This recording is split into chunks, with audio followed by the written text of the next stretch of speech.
ladies and gentlemen. Actually, just the ladies.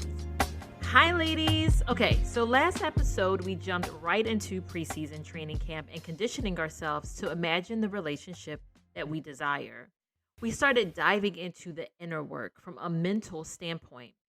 This week, I want to dig a little further. We're staying with the conditioning and self-care, but I want to chat a little bit about lists.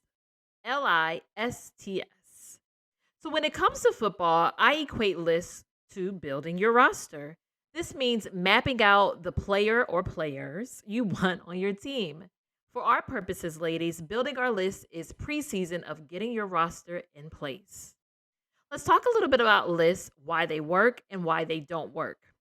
Okay, how many times have you written the list? I know you have it somewhere, a journal, maybe a slip of paper tucked beside your bed, the notes app in your phone. Am I hitting on something? Are you guilty?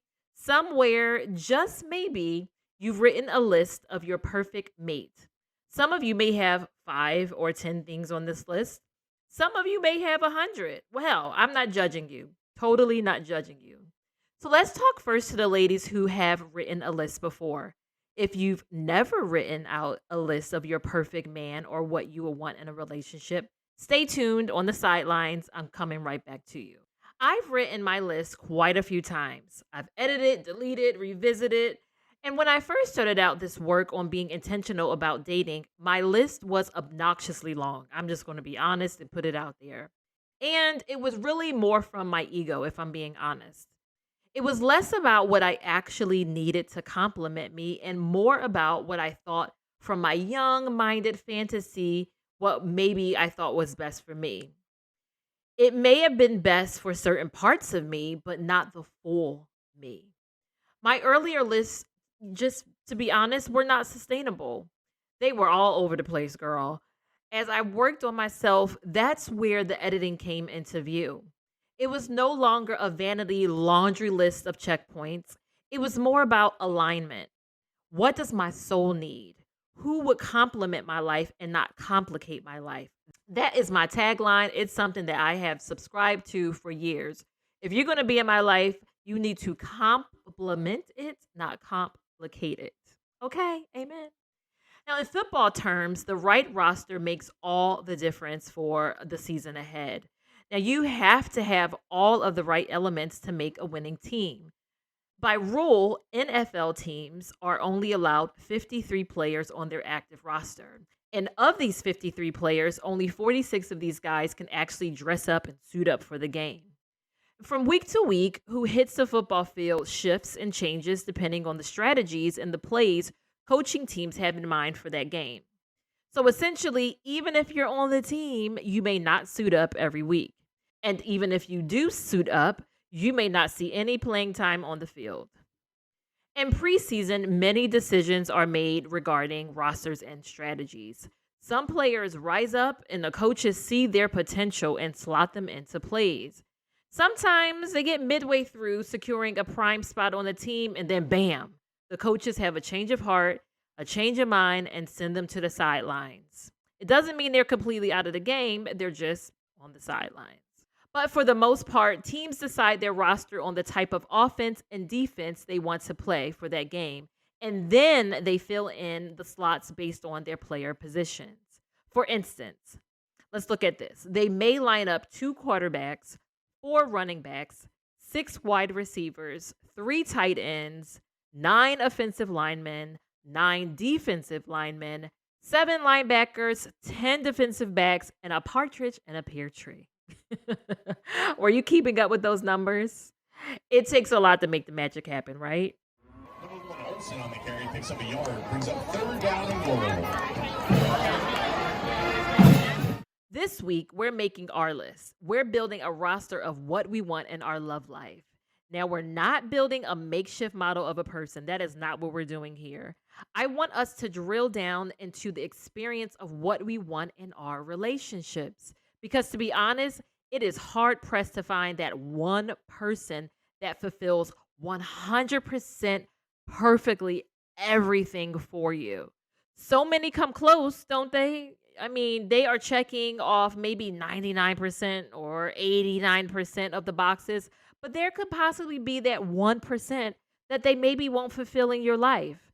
One of my favorite quotes is there's no such thing as a perfect relationship because there's no such thing as a perfect person. So, what we're doing here is building a roster of what we want to experience in our relationships. And just like with football rosters, they may shift and they may change over time. What works in one week may be an element that is sidelined the next week. It just varies. It's up 2 yards on the play. Brings up second down and goal.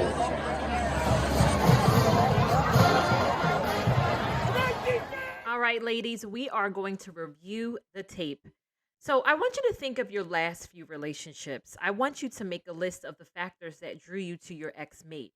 Get specific here, drill down. No one else has to see this list, so go ahead and feel free to write down everything that comes to mind. What was their personality? In a good way, a bad way? Did you find some toxic traits to be alluring in them? I mean, come on, there's a whole community of us who love a bad boy, right? Was your previous partner dominant in a way that just lit your fire? Or was he or she passive and allowed you to steamroll all over them? Were they family oriented and that's something that you crave? Maybe it was their hobbies and interests that drew you to them. Write it all down. Think about all of the things that attracted you to the last partner you had. Do you tend to fall for the same type of person? Is there a common thread when you look back at your past few relationships? Write that down too. Okay, I want to start here because in this preseason of our dating journey, we're all in an evaluation period, evaluating yourself and your dating preferences.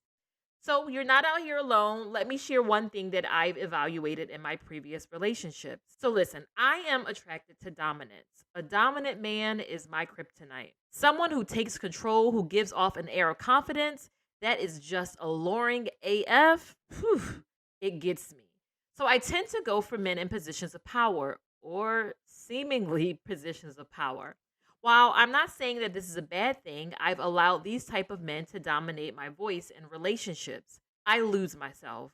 I lose my power. I forget all about the badass woman I am, and I cave to whatever these men say.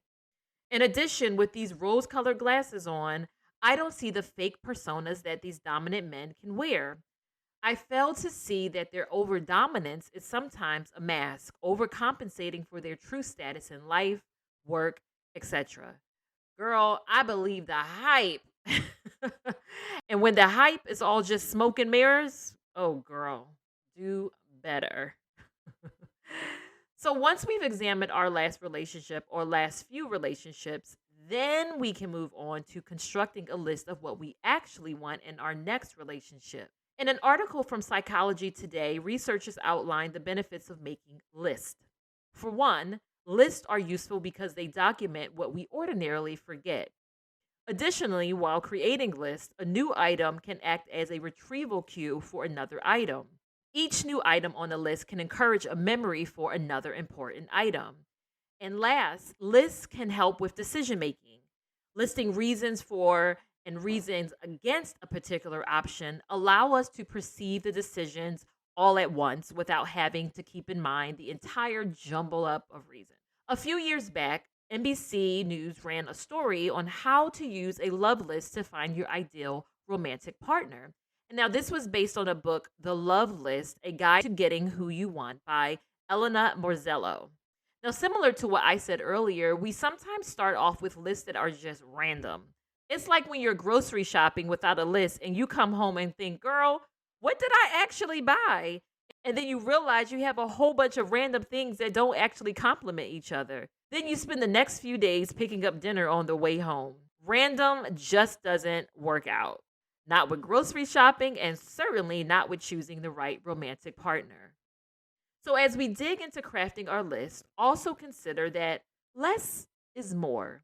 It's not the quantity that counts, it's the quality. Okay, let's get to building our roster. Grab a pen and paper or a journal, and you can even use the Notes app in your phone. I want you to free flow write. Don't worry about editing right now. We will do this shortly.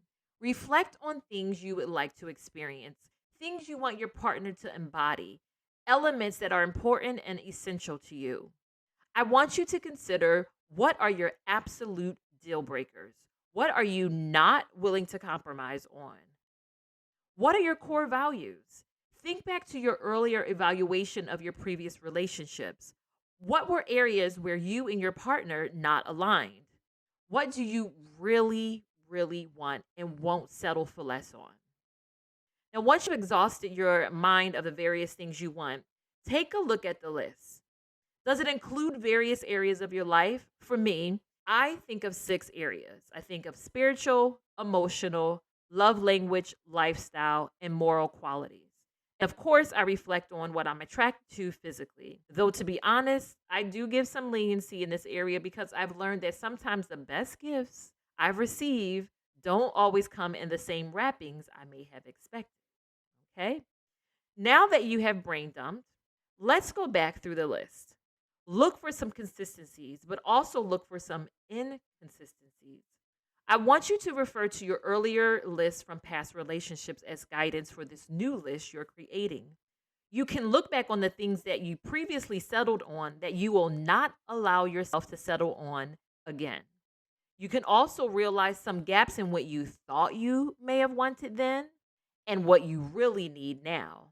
What we're essentially doing is editing down our roster to what will serve us best moving into the next relationship. Having your new list, it will be your guide as you move through preseason and into the game, strategizing as we move forward. And ladies, that's all about building the roster. At least that's the starting point. Coming up in our next episode, we're going to keep diving into preseason, and we're getting ready to go ahead and head into the regular season. So as always, thank you so much for tuning in. We're all in this game together.